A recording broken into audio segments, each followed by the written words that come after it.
오늘 본문에 그럴 수 없느니라 라는 말씀이 나옵니다. 어떤 것에 대해서 그럴 수 없느니라 라는 말씀일까요? 죄에 대해서입니까? 아니면 복음에 대해서입니까? 아니면 우리의 행위에 대해서입니까? 아니면 하나님의 은혜에 대해서입니까? 또 하나님의 의로움에 대해서입니까? 아니면 우리의 의로움에 대해서입니까? 거룩한 삶을 살고 싶지 않은 사람이 도대체 어디에 있단 말입니까? 그런데 우리의 육체의 본성은 항상 하나님의 신비를 거슬려서 절규하고 있습니다. 율법이 선한 생활의 규칙이라는 것도 우리는 너무나 잘 알고 있습니다. 그러나 우리는 생각이 부패했고 생각 자체가 수많은 죄악들로 가득 차 있습니다. 이신칭의가 방종을 부추기지 않는다는 것도 알고 있고 은혜가 방종의 주범이 아니라는 것도 너무나 잘 알고 있습니다. 만약에 율법이 깨진다면 모든 질서가 땅에 떨어질 것이고 선악의 구별도 없어지고 만다는 것도 너무나 잘 알고 있습니다. 그런데 어떻게 해야 합니까? 어떻게 하는 것이 거룩한 삶에 이르는 것이며 그 위대한 목적을 이루는 것입니까? 어떤 사람은 믿는다고 하면서 계속해서 죄를 짓고 또 반복되어 죄를 짓는 것에 실망해서 이렇게 생각을 합니다. 주여, 나는 길을 잃었습니다. 나는 예수님께 나아가고 싶지만 그럴 수가 없습니다. 나처럼 죄를 짓고 절망적이고 완고하고 악한 죄를 반복해 짓는 사람은 은혜를 받을 수가 없을 것입니다. 나는 결코 이 죄에서 빠져나올 수가 없습니다. 정말 그렇습니까? 중생의 목적은 신자들이 하나님의 의와 신자들의 순종 사이에서 조화와 일치를 이루는 것이라는 것, 그것이 우리가 알고 있는 바입니다. 또 그렇게 되어야만 하나님의 자녀로서 자격을 더욱 확고하게 할 수 있다는 것도 우리가 알고 있는 바입니다. 그런데 우리는 주여 어디로 가시는지 우리가 알지 못합니다. 우리가 어찌 그 길을 알 수 있겠습니까? 라는 제자와 같은 그런 심정을 가지고 있습니다. 모든 무거운 것과 얽매이기 쉬운 죄를 벗어버리라는 것도 우리는 너무나 잘 알고 있습니다.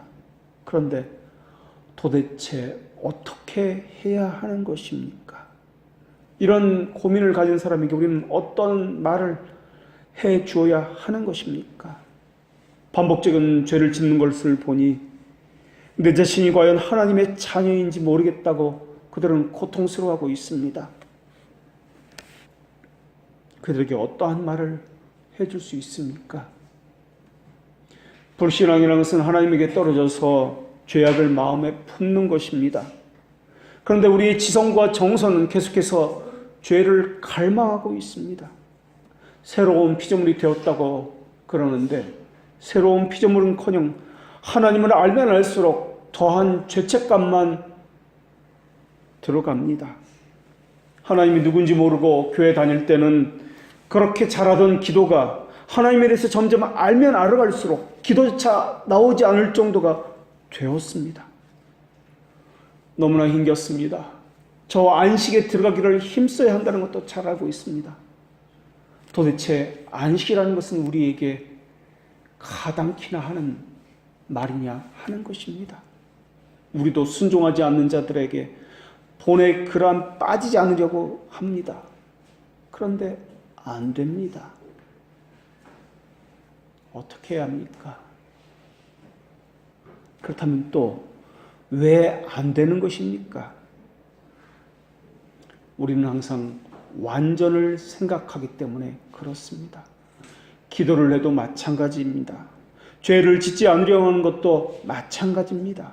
물론 기도 속에서 하나님의 속성과 말씀에 대한 것이 무시되어지면 이것은 기도가 아닙니다. 거기다 자녀됨의 확신이 없는 사람이 행하는 기도는 기도가 아니라 자기 욕망의 분출일 것입니다. 기도는 양심의 평강이 주어졌기 때문에 나오는 것이 기도입니다. 기도를 통해서 하나님의 뜻을 찾아갑니다. 그것은 하나님의 자녀이기 때문에 할 수 있는 것이 기도라는 것입니다.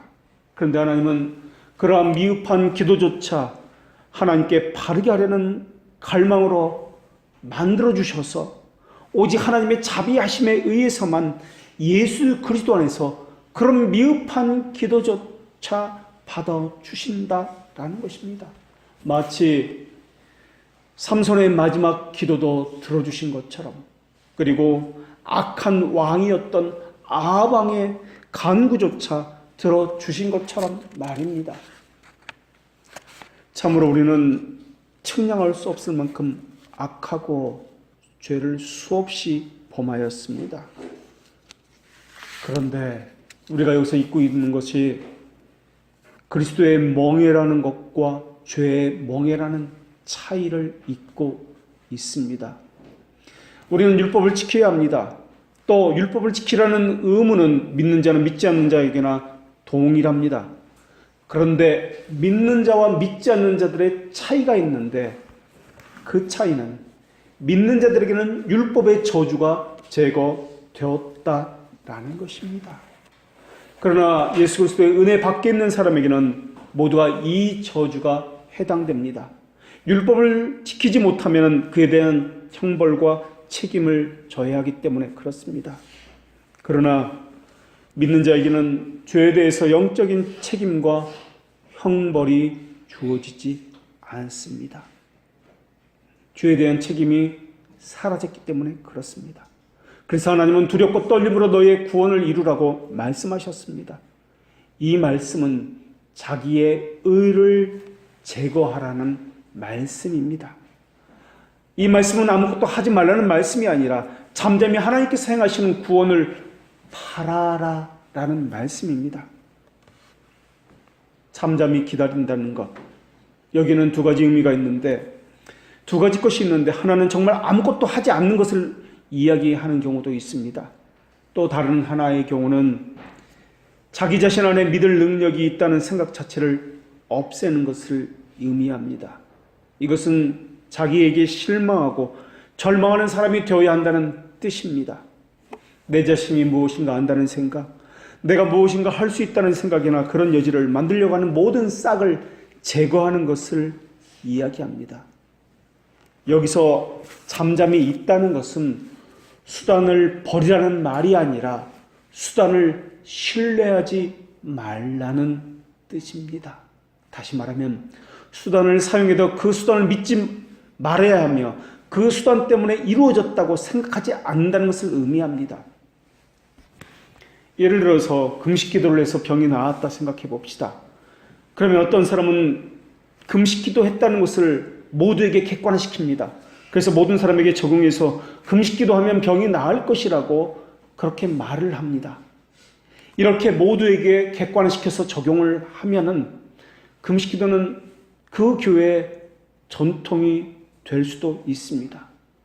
그 교회는 모든 사람이 금식 기도하니까 금식 기도 안 하면 믿음이 없는 사람인 것처럼 취급을 받고, 또한 이상한 사람 취급을 받습니다. 금식 기도 안 하면 직분자도 될 수 없다는 규정도 세울지도 모르겠습니다. 직분자가 되려면 금식 기도를 반드시 해야 되고 이것도 해야 되는 기준을 정해 놓을지도 모르겠습니다. 그렇게 되면은 이것은 우상 숭배가 된다라는 것입니다. 그들은 그 수단을 믿고 있기 때문에 그렇습니다. 수단은 단지 하나님께서 쓰시는 말 그대로 하나의 수단일 뿐이지 아무것도 아니라는 의미를 가지고 있습니다. 그런데 문제는 사람들은 그 수단을 의지해서 금식기도 하면 낫는다라고 생각을 하고 있습니다. 이것이 바로 우상 숭배다라는 것입니다. 그래서 그런 생각을 가지고 있는 사람들은 금식기도해도 낫지 않는다는 것은 이해가 되지 않습니다. 내가 이렇게 금식기도 했는데 왜 안 낫지? 그래서 3일 금식기도해서 안 낫나 보다 하니까 더한 열심을 가지고 열흘 금식기도해야지.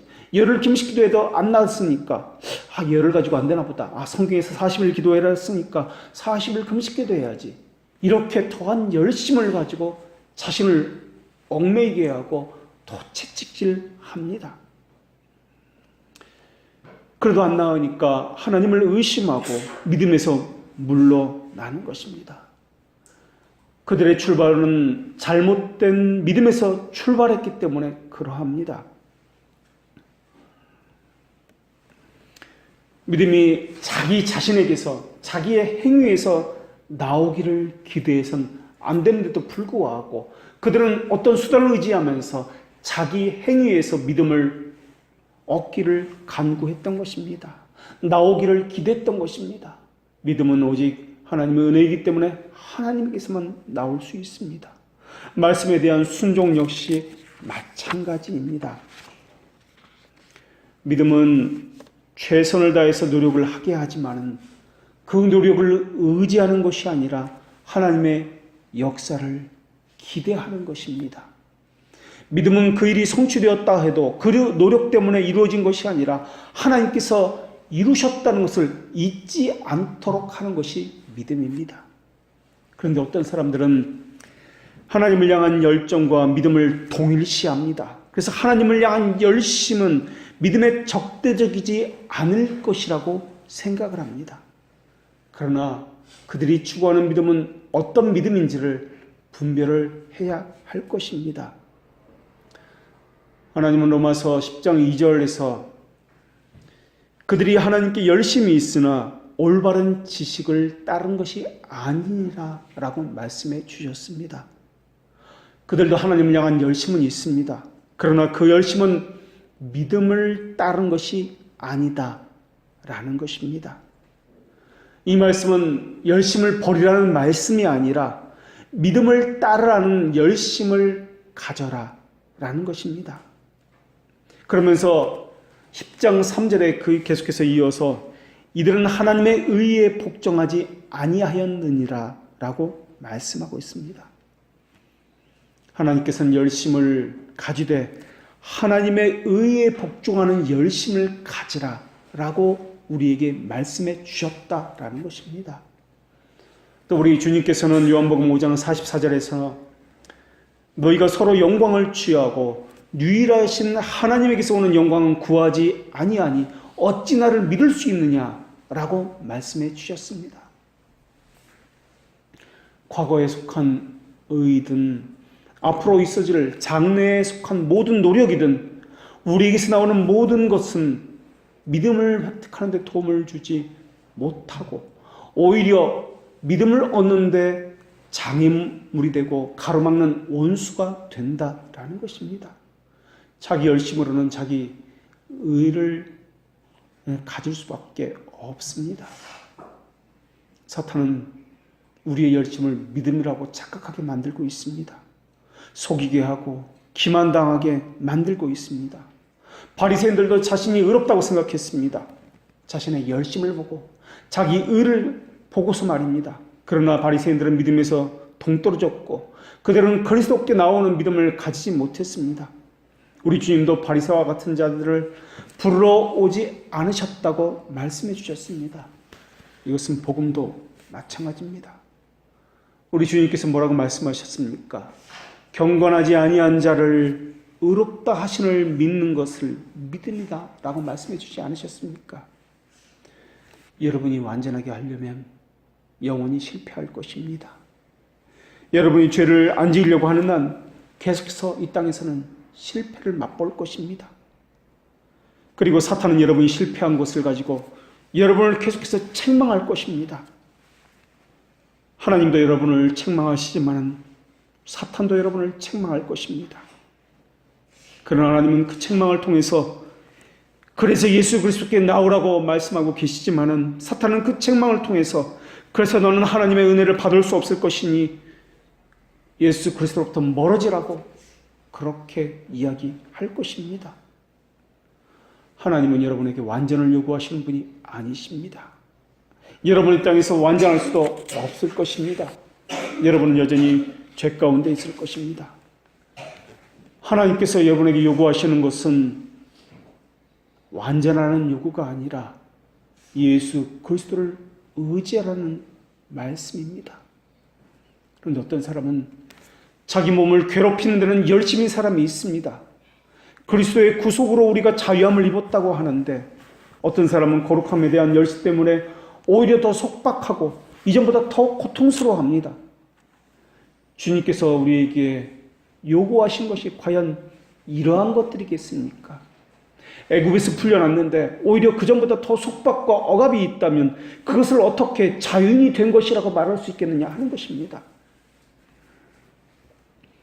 자기 열심을 의지할 때는 반드시 부작용이 따르는데 그것은 기쁨이 아니라 고통이요, 그것은 행복이 아니라 절망과 억압과 속박입니다. 물론 하나님의 율법 안에도 우리 안에 그분의 형상을 회복시킬 수 있는 신선한 힘이 내포되어 있습니다.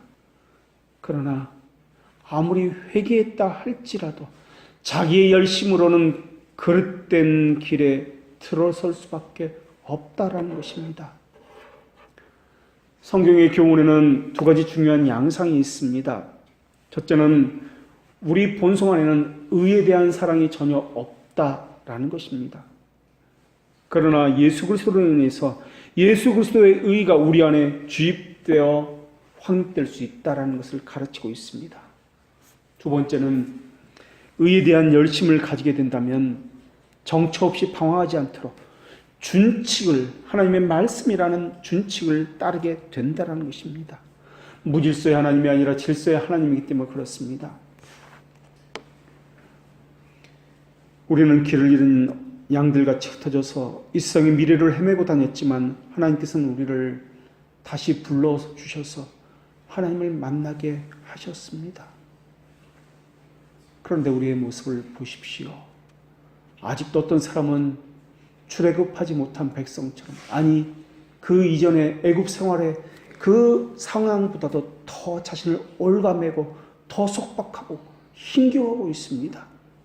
물론 하나님은 사악함이나 불결함과 아무 접촉도 하지 않으신다는 것이 하나님이 가진 영광의 특징이다라고 말씀해 주셨습니다. 그래서 성경에서는 주의 백성으로 인정받고자 하는 자는 거룩한 도성 예루살렘에 거해야 한다는 말씀도 함께 주어졌습니다. 그래서 구별되어야 하며 성별되었기 때문에 불결로 자신이 더럽혀지는 것을 하지 않도록 그렇게 촉구함을 받았습니다.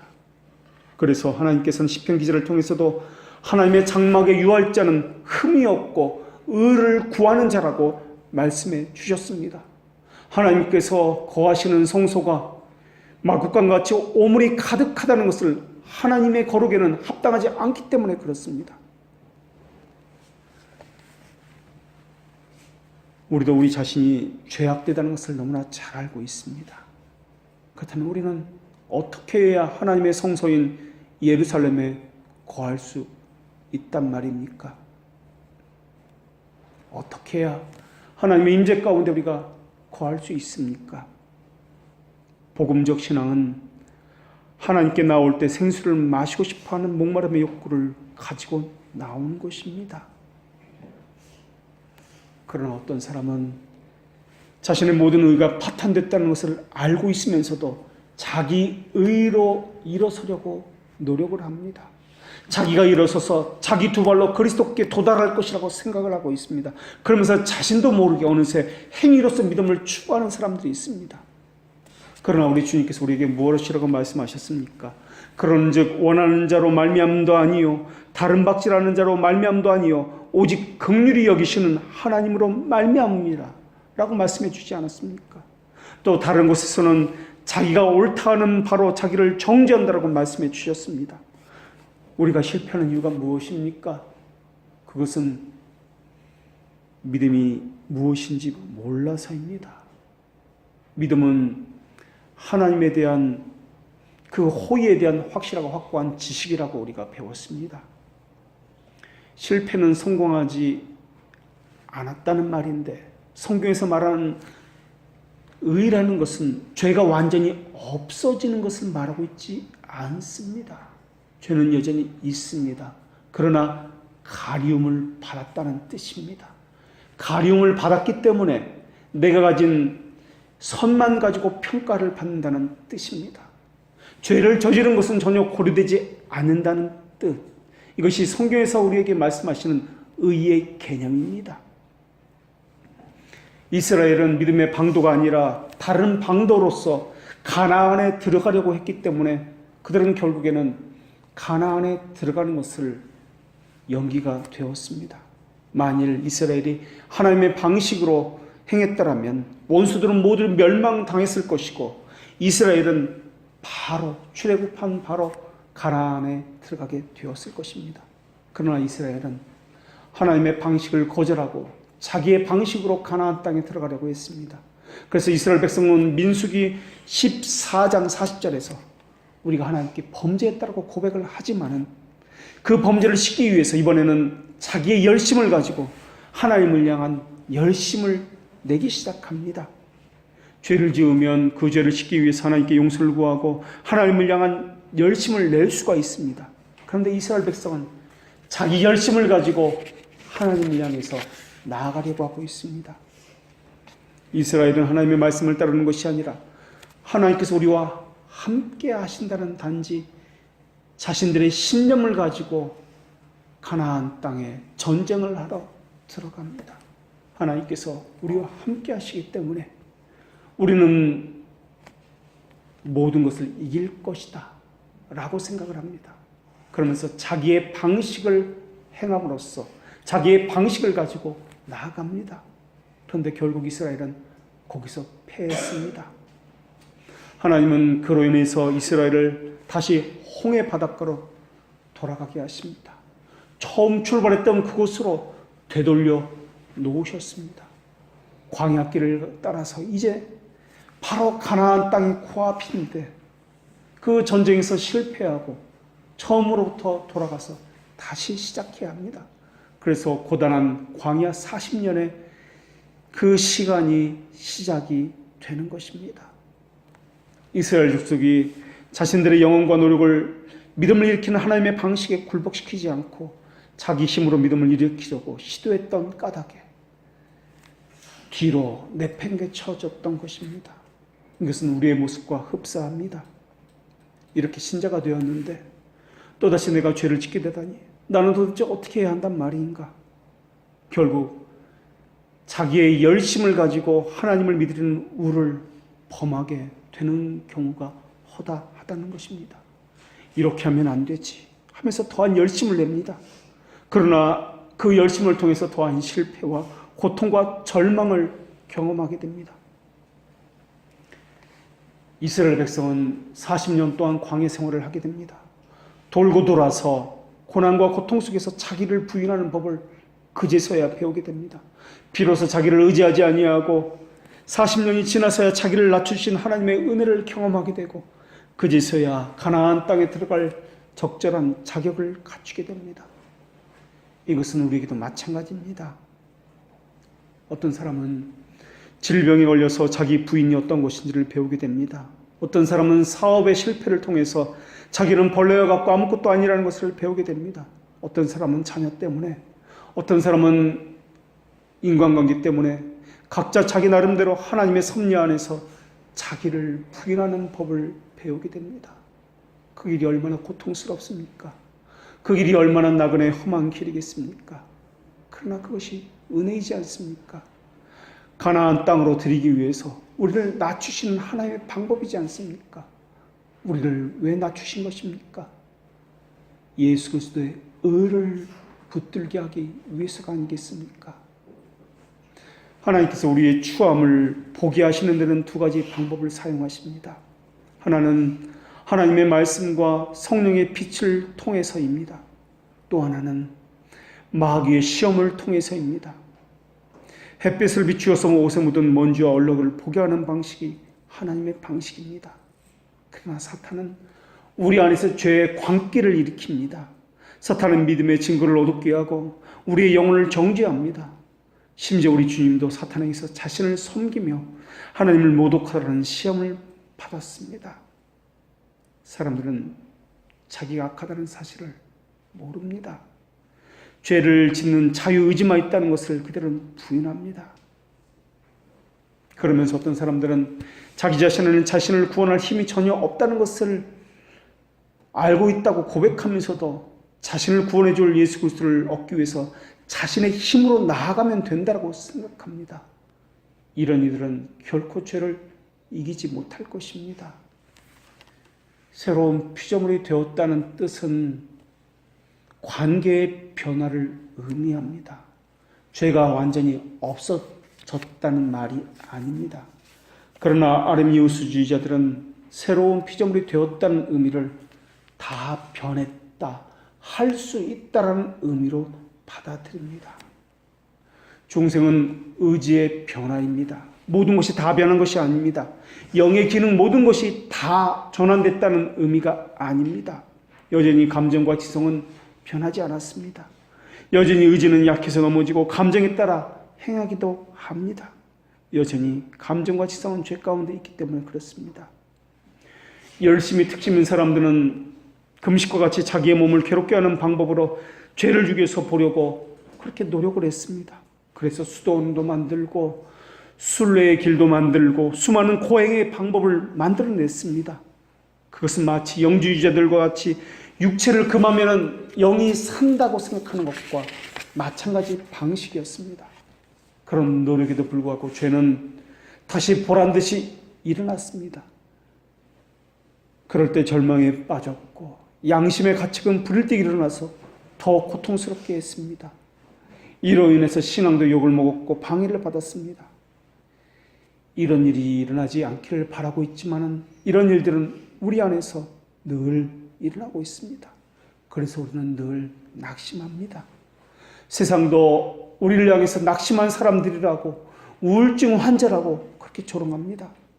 그러나 세상은 우리가 낙심한 그 이유를 모르고 있습니다. 우리가 낙심하는 이유는 우리 자신에 대해서 낙심하는 것이지 하나님의 은혜에 대해서가 아니라는 것입니다. 그러나 사탄은 그 반대로 합니다.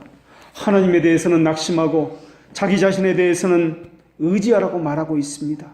사탄은 할 수만 있다면 하나님에 대해서는 의심하고 낙심으로 무너지게 만들고 있습니다. 그러나 우리가 기억해야 할 것은 하나님의 영광에 이르지 못하는 철저한 죄인이 의롭게 되었다는 사실입니다. 무엇으로 의롭게 된 것입니까? 행위로입니까? 아니면 하나님의 은혜로입니까? 오직 하나님의 은혜로입니다. 오직 은혜라는 것은 우리의 행위를 배제한다는 뜻입니다. 오직 은혜로 구원받았다고 말하면서 왜 자꾸만 자신의 열심을 의지하고 그것 때문에 실망하고 아파하고 있는지 묻고 있는 것입니다. 의롭다함을 받았다는 말은 실제로 의롭게 되었다는 말이 아니지 않습니까? 아무리 의롭게 되려고 한다 할지라도 실제로 의롭게 될 수 없는 것이지 않습니까? 우리가 율법을 지키려 하면 할수록 율법은 모든 죄를 신랄하게 정죄할 것입니다. 율법은 벼락같이 죄인들을 쳐서 굴복시키고는 자기가 죄인인 것을 뼈저리게 깨닫게 할 것입니다. 죄인은 하나님의 영광에 이르지 못할 것이고 하나님의 정죄 아래에 있는 것임을 율법은 계속해서 이야기할 것입니다. 율법은 엄격한 조항을 계속해서 들이댈 것이고 어떻게 해도 기뻐할 수 없을 것이고 행복해할 수도 없다고 말할 것입니다. 여기서 사람들은 포기하게 될 것이고 하나님으로부터 멀어지게 하는 사람들도 있습니다. 그래서 하나님께 피해서 어떤 사람은 아담처럼 자기의 몸을 가리고 숨어 지냅니다. 그러나 우리 주님은 너희가 영생을 얻기 위하여 내게 오기를 원하지 않는다라고 말씀해 주셨습니다. 그러나 어떤 사람은 자기가 죄인이고 날마다 죄에게 져서 실패한다는 것과 그 부끄러움 때문에 그 죄를 가지고 하나님 앞에 나아가 엎드립니다. 사람들이 가늠한 여인을 끌고 왔을 때 우리 주님이 어떻게 그들에게 대하셨습니까? 나도 너를 정죄하지 아니하노니 가서 다시는 죄를 범하지 말라고 말씀하셨습니다. 왜냐하면 우리 주님은 세상을 심판하러 오신 것이 아니라 세상을 구원하러 오신 분이기 때문에 그렇습니다. 기억하십시오. 죄인을 의롭다 하신 것은 죄인 스스로가 아니라 하나님이십니다. 그리고 우리 주님은 분명히 말씀해 주셨습니다. 내가 의인을 부르러 온 것이 아니여 죄인을 부르러 왔노라 라고 말입니다. 그리스도는 의인을 위해 죽으신 것이 아니라 경건하지 않은 자를 죽으셨다고 말씀해 주셨습니다. 그렇다면 묻겠습니다. 여러분은 행위로 의인이라 불리는 사람이라 생각하십니까? 아닙니다. 우리는 행위로서 의로운 사람이 아닙니다. 우리는 여전히 죄 가운데 있으며 죄를 짓고 있는 사람입니다. 그런데도 불구하고 그 죄를 가지고 예수 그리스도의 의 앞에 나아가 나는 죄인입니다 라고 고백하는 것입니다. 통회하며 울며 그 죄를 짊어지고 하나님 앞에 나아가는 사람입니다. 그런데 왜 내가 죄를 지었다고 내 자신의 행위를 보고 실망하고 낙담하십니까? 죄를 지었기 때문에 실망하고 낙담하시는 것입니까? 그렇기 때문에 죄인이라 불리고 죄인이기 때문에 그리스도를 만나게 된 것 아니겠습니까? 죄를 지었다고 또 그리스도를 만났는데도 죄를 지었기 때문에 그것 때문에 하나님을 만날 수 없는 근거가 되는 것입니까? 사도 바울이 인생의 말년에 무엇이라고 고백했습니까? 미쁘다 모든 사람이 받을 이 말이여 그리스도 예수께서 죄인을 구원하시려고 세상에 임하셨도다. 죄인 중에 내가 괴수이니라 라고 고백하지 않았습니까? 불의한 자를 의롭다 하시는 분이 하나님이지 않습니까? 경건한 자를 의롭다 하시는 하나님을 믿는다는 말은 자기 노력으로 의롭게 될 수 없다라는 말입니다. 죄인을 의롭다 하시는 분은 하나님이십니다. 누가 하나님이 행하신 것에 반기를 들 수 있단 말입니까? 내가 죄인이기 때문에 여전히 지금도 죄를 저지르고 있기 때문에 하나님이 한번 행하신 것을 무엇이라고 할 수 있단 말입니까? 우리가 언제 하나님 앞에 우리 스스로 구원받은 만한 일을 행한 적이 단 한 번이라도 있단 말입니까? 하나님이 우리를 부르신 것은 우리의 행위대로 하심이 아니요 그리스도 예수 안에서 우리에게 주신 은혜대로 하셨기 때문이 아니지 않습니까? 우리는 은혜 받을 만한 것을 어떠한 행동도 한 것이 없습니다. 하나님께서 진노를 가라앉히신 것도 우리의 행위 때문이 아니라 예수 그리스도의 구속 때문입니다. 그런데 왜 자꾸 자신의 행위로서 하나님을 기쁘게 하려고 하고 있습니까? 왜 자꾸 자신이 죄를 졌다는 것 때문에 실망하고 좌절하십니까? 그리스도를 믿는 믿음은 도대체 어디로 가고 자기 열심과 행위로서 무언가 하나님을 기쁘게 하겠다라고 그렇게 생각하고 있느냐라고 묻고 있는 것입니다. 믿음이라는 것은 우리의 모든 공로와 행위를 배제한다는 뜻입니다. 그래서 믿음으로 의롭게 된다는 말은 모든 죄가 용서받는다는 말이며 우리가 짓는 죄로 하나님께 심판받지 않는다는 말입니다. 그렇다면 우리가 할 수 있는 것이 무엇입니까? 세리처럼 주여 나는 죄인이로소이다. 나를 불쌍히 여기소서. 그 죄를 가지고 하나님 앞에 나아가는 것 외에 무엇을 할 수 있단 말입니까? 그러나 자긍하는 사람은 완전주의자들은 그렇게 하지 못했습니다. 이들은 하나님의 긍휼을 필요로 하지 않기 때문에 그렇습니다. 이들은 항상 자신의 행위를 주목하여 바라볼 뿐입니다. 이들에게는 하나님의 은혜를 바라볼 수 있는 눈이 없습니다. 그들은 단지 자신의 행위에서 완전함을 찾으려고 하는 사람들입니다. 그래서 이들은 자기의 행위를 주목하고 자기 안에서 완전함을 만들어내려고 늘상 힘겨워하고 있습니다. 그래서 죄의 죄에서 넘어졌다는 것으로 좌절합니다. 이들은 선하고 흠없는 완전한 것 가지고 하나님께 나아가려고 하다 보니까 아예 하나님께 나아가지를 못합니다. 이들은 하나님의 선하다는 것, 자비롭고 긍휼하다는 것을 믿지 못하는 이들입니다. 그러다 보니까 자신의 양심을 늘 죄책 가운데서 자유롭지 못하게 올가매고 있습니다. 하나님께서 말씀 가운데 바랄 수 없는 중에 바란다 라는 말씀이 있습니다. 이것은 무슨 말씀입니까? 우리는 바랄 수 없다는 뜻입니다. 우리의 행위가 어떤 것인지 우리의 양심이 너무나 잘 알고 있기 때문에 우리는 절대 바랄 수 없습니다. 그런데 이 말씀은 바랄 수 없다고 해서 바라지 말라는 뜻이 아닙니다. 바랄 수 없는 중에도 바라라는 것이 주님의 말씀입니다. 그것이 믿음이 하는 일이기 때문에 그렇습니다. 그러나 많은 이들은 예수 그리스도를 의지하지 아니하고 자기 행위를 의지하기 때문에 죄를 짓는 자신에게서 스스로를 정죄하고 스스로의 행위로 주님께 나아가려고 몸부림을 치고 있습니다. 그러다 보니 늘 실패했다는 것 때문에 자신을 책망하고 올감 묻고 자신의 양심을 늘 고통과 죄책 가운데서 신음하고 있습니다.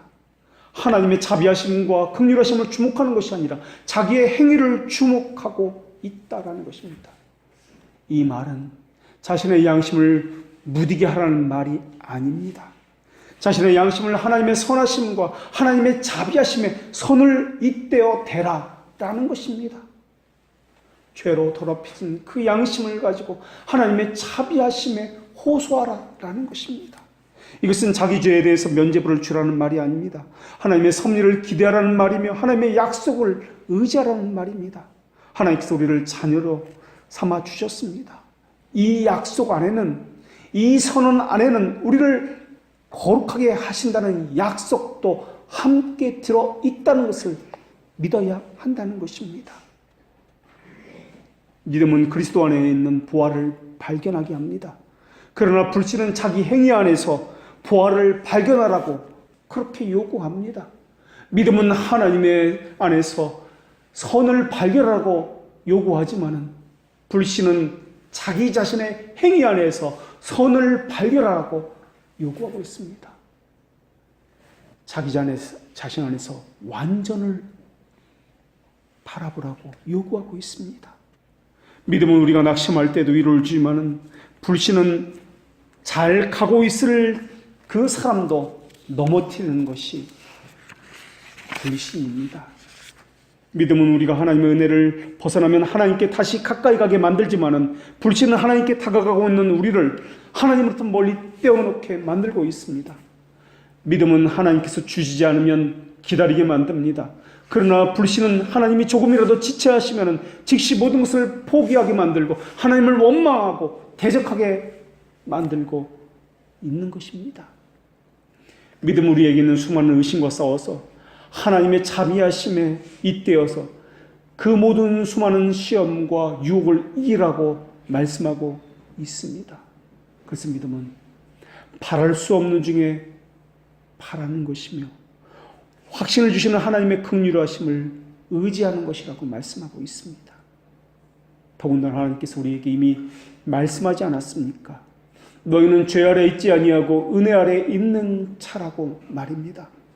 은혜 아래 있다는 것은 죄를 안 짓는 뜻이 아니라 죄는 여전히 짓고 있는데 그것에 대해서 죄들의 용서에 대한 은혜를 입었다라는 것을 우리에게 알려주고 있는 것 아닙니까? 어떻게 그런데 죄 아래 있는 것처럼 그렇게 행동하고 있느냐라는 것입니다.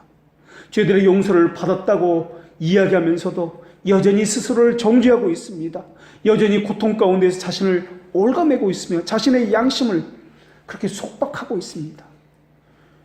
어떻게 율법의 종노릇을 아직도 하고 있느냐 하는 것입니다. 물론 믿음은 거룩한 삶을 요구합니다. 그러나 그것은 우리의 행위로서 우리 스스로 할 수 있는 것이 아니지 않습니까?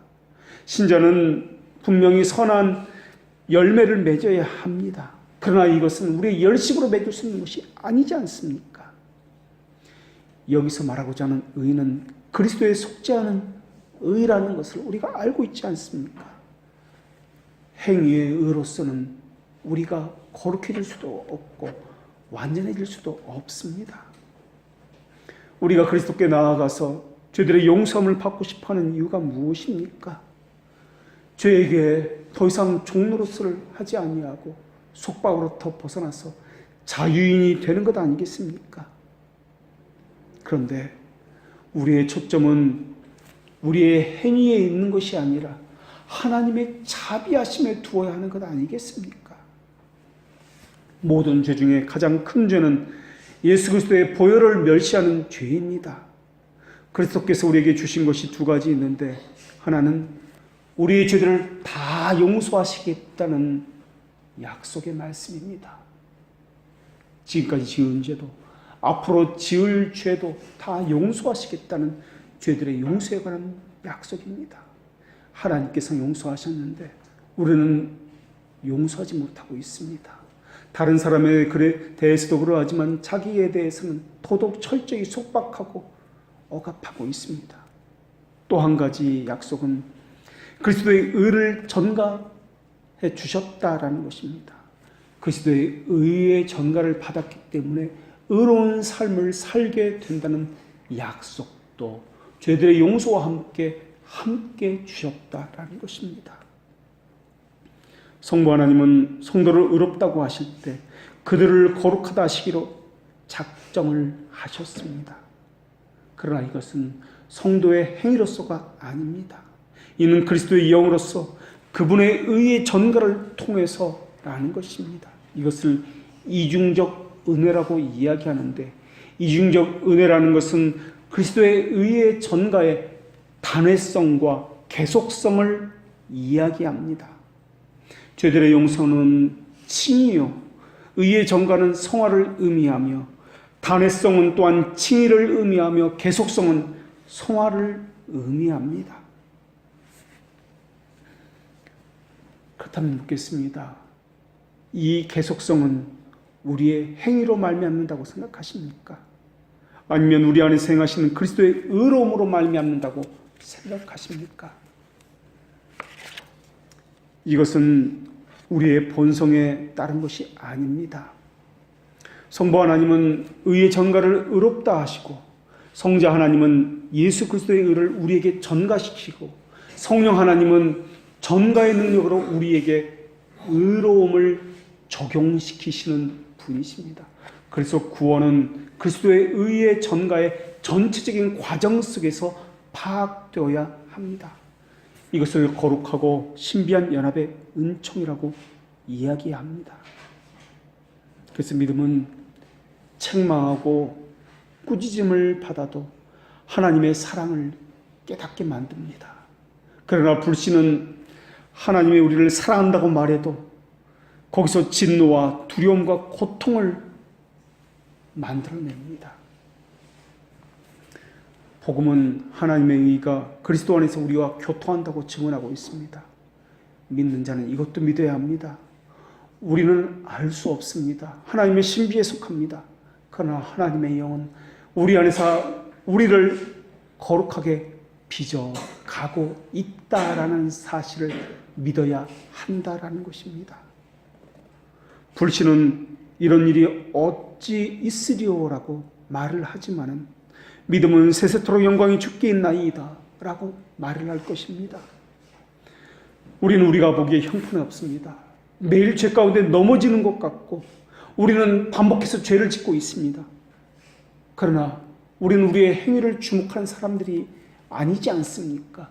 하나님의 자비하심과 예수 그리스도의 의를 의지하는 사람들이지 않습니까? 하나님께서 우리 안에서 교통을 쉬지 않고 계신다고 말씀해 주셨고, 하나님의 신비에 속한 방법으로 우리를 거룩하게 하신다라고 약속해 주셨다면 그것을 바라보고 그것을 믿어야 되는 것 아니겠습니까? 믿음은 하나님의 약속을 믿게 하지만 불신은 언약의 확실성을 의심하게 만듭니다. 믿음은 말씀이 진실이기 때문에 믿게 하지만 불신은 동일한 이유로 그것을 의심하게 만듭니다. 그렇다면 우리는 무엇에 대해서 그럴 수 없느니라 라고 말을 해야 하는 것입니까? 불신에 대해서 그렇게 말해야 되는 것 아닙니까? 복음을 붙잡지 않고 율법의 행위를 붙잡는 것에 대해서, 그렇게 자신의 행위를 주목하라는 것에 대해서 그럴 수 없느니라 라고 말해야 되는 것 아니겠습니까? 그리스도의 영에는 죽음을 살리는 능력이 있습니다. 그리스도는 우리에게 그리스도의 거룩의 의를 전가시켰을 뿐만 아니라 하나님의 인격 안에 있는 거룩의 보증해 주신다라고 우리에게 약속해 주셨습니다. 거룩은 우리의 거룩으로서가 아니라 그리스도의 영의 거룩으로 말미암습니다. 이것이 신자의 삶입니다. 그러니 나는 너무 죄가 많아, 너무나 반복해서 같은 죄를 저지르고 있어, 회복될 가능성이 전혀 없어라고 스스로 판단하지 마십시오. 그것이야말로 하나님의 약속을 의심하는 행위일 것입니다. 그리스도 의는 모든 죄인에게 미치며 그분의 의는 차별이 없습니다. 마치 광야에서 만나를 줍는 사람들처럼 더 많은 죄를 저지른 사람에게는 더 많은 의가 미칠 것이며, 많이 줍는 자도 적게 줍는 자도 부족하거나 남음이 없는 것처럼 모든 자에게 충분한 의가 부여될 것입니다. 영광의 주를 죽인 자에게도 용서가 임했습니다. 주를 직접 보았고 만졌으며 그런데도 불구하고 주를 배신한 자에게도 죄들의 용서가 임했습니다. 심지어 죄수 중에 죄인인 바울에게도 주의 은혜가 임했습니다. 그것에 비하면 최소한 우리는 사람을 믿는다는 이유 때문에 죽이는 일에 직접 동참하지는 않았지 않습니까? 죄가 아무리 크다 한들 그것은 인간의 죄일 뿐, 하나님의 의로움은 이것을 다 덮고도 영향을 받지 않는 의로움을 가지신 분이 하나님이지 않습니까? 칭의와 영원한 구원에 관한 모든 것들이 예수 그리스도 안에 있습니다. 어느 것은 그리스도에 있고 어느 것은 우리에게 있는 것이 아니지 않습니까? 자신의 죄로 인해서 곤비하니까 예수 그리스도의 은혜를 입습니다. 우리의 죄를 짓지 않는 행위에 하나님의 약속이 있는 것이 아니라 예수 그리스도의 성취하신 의와 하나님의 자비하심에 하나님의 약속이 있지 않습니까? 자기의 행위를 주목하지 마십시오. 죄에게 졌다라고 억압하고 고통스러워하며 그것 때문에 절망하고 그것으로부터 오히려 하나님부터 멀어지는 도구로 사용하지 마십시오. 오히려 죄를 졌기 때문에 하나님의 크신 은혜와 자비하심을 더 찬양하고 그것을 더 의지해야 되는 것 아니겠습니까? 그러니 다른 사람에게도 하나님의 은혜가 부어지기를 열망해야 되는 것 아니겠습니까? 날마다 성경을 읽는다고요? 날마다 예배와 설교를 즐겨 듣는다고요? 그런 것에 구원의 소망을 두어서는 안 될 것입니다. 하나님의 말씀을 읽고 듣기를 즐겨하나 구원에 이르는 복음에 대해서는 무지한 자들이 너무나 많이 있습니다. 그들은 듣기는 들어도 깨닫지는 못합니다. 율법에서 노임을 받았으면서도 그들은 계속해서 율법의 저주 안에서 스스로 그 안으로 들어가기를 차치하고 있습니다. 물론 하나님의 말씀으로 자신의 생각과 행실을 점검하는 것은 너무나 중요합니다. 그러나 자신을 살필 때 더 중요한 것은 자신을 살피는 것이 믿음을 더 든든하게 세워지는 방편이 되어야 한다는 것입니다. 자신을 살핌으로써 오히려 믿음이 방해되고 핍박받아서는 안 된다라는 것입니다.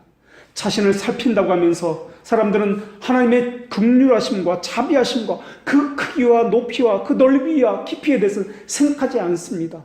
오히려 자신에게만 주목하면서 자신을 말씀으로 살핀다고 하면서 하나님의 은혜는 잃어버리고 자꾸만 율법의 정죄 안으로만 기어 들어가고 있다는 것입니다. 은혜로 시작했다가 정죄함으로 마칩니다. 자유함으로 시작했다가 속박과 노예로서 그렇게 마칩니다. 이것은 자신을 살핀다는 명목으로 선한 일을 망가뜨려 놓고 영혼에 해를 가는 일이 될지도 모르겠습니다. 내 죄가 이렇게 크다는 것을 알았기 때문에 이렇게 용서받을 수 없을 만큼 죄가 깊다는 것을 알았기 때문에 그것에 비례해서 하나님은 더 크신 자비하심과 은혜의 크심이 있다는 것을 동시에 알아야 되는 것 아니겠습니까? 그런데 하나님의 은혜는 항상 사라져버리고 자기의 행위만 남았다라는 것입니다.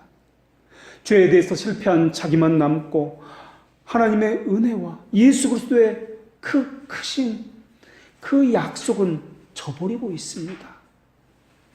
빛을 만드신 분이 하나님이지 않습니까? 그 하나님이 우리의 죄들의 용서까지도 약속하셨습니다. 복음은 자신을 책망하게 만들지만은 자신을 책망하게 머물게 하진 않습니다.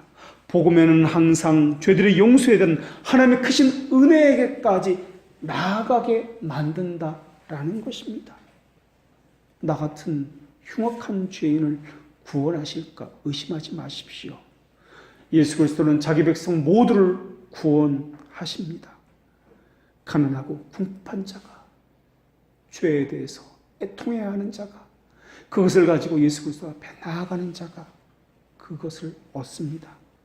그렇다면 다시 묻겠습니다. 여러분은 지금 어디에 서 있습니까? 예수 그리스도의 은혜 아래에 있습니까? 아니면 자기 행위의 율법 아래에 있습니까? 예수 그리스도의 은혜로 충만한 은혜를 얻었다면 율법을 의지하지 말고 복음을 의지하십시오. 자신의 죄를 책망하는데 머물지 말고 한 걸음 더 나아가서 그것 가지고 하나님 앞에 나아가 하나님의 크신 자비하심과 긍휼하심과 예수 그리스도의 그 무한하신 은혜와 사랑 가운데 머무십시오. 예수 그리스도의 넓은 마음 안에 거하십시오. 이것이 오늘 우리에게 주시는 하나님의 말씀입니다. 기도하겠습니다.